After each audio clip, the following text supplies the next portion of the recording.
হকিতে কিভাবে আসা সেই শুধু রাঙামাটি থেকে বাংলাদেশ জাতীয় দল? আসলে হকিতে আসা একটা ইয়েতে আমার যে আমার ফ্যামিলিতে অনেক স্পোর্টস পারসন ছিলেন, যেমন আমার মামারা ফুটবল খেলতেন, ক্রিকেট খেলতেন এবং হকিও খেলতেন এক মামা। তো ওই হিসেবে আমার স্পোর্টসের সাথে জড়িত, বিশেষ করে হকিতে আসাটা নিয়ে একটু বলি।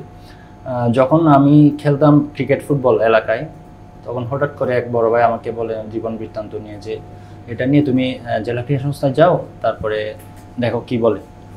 পরে ওটা যাওয়ার পরে উনি আমাকে দেখি যে ওখানে কিছু ছেলেবেলে মানে জীবন বৃত্তান্ত ফর্ম পূরণ করতেছে। তো আমিও গেলাম ওই জায়গায়, গিয়ে দেখি মানে একটা ফর্ম ফিল আপ করতেছে।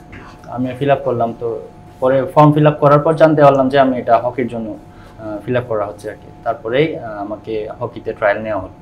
1 মাসের ক্যাম্পে যে ট্রায়াল নেওয়া হলো, আমি প্রথমে ট্রায়ালটা দিই এবং আমি নির্বাচিত হই প্রথমে। পরে 1 মাস ক্যাম্প করলাম আমরা। ক্যাম্প করার পরে জেলা টিমে চান্স পাই, তখন 2004 সালে আর কি।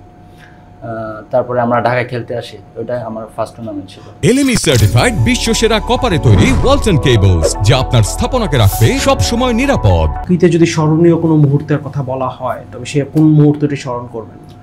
আসলে জাতীয় দলের আমার স্মরণীয় মুহূর্ত হচ্ছে 2013 সালে আমরা ওয়ার্ল্ড হকি রাউন্ড 2-তে আমরা যেবার ফার্স্ট চায়নাকে হারাই। ওটাই আমার সবচেয়ে ভালো স্মরণীয় একটা দিন। হকিতে কে আপনার আইডল, কার নাম নিবেন, এবং হকিতে সবচেয়ে প্রিয় দল কোনটি আপনার? আসলে আমার বাংলাদেশের মধ্যে আমার আইডল ছিলেন, এখনও আছেন জিমি ভাই। আমি ওনার খেলা অনেক পছন্দ করি। এবং আর বাইরের ইন্টারন্যাশনাল যারা খেলে, ওই জিমি ডয়ার নামে একজন আছেন, উনি আমার আইডল।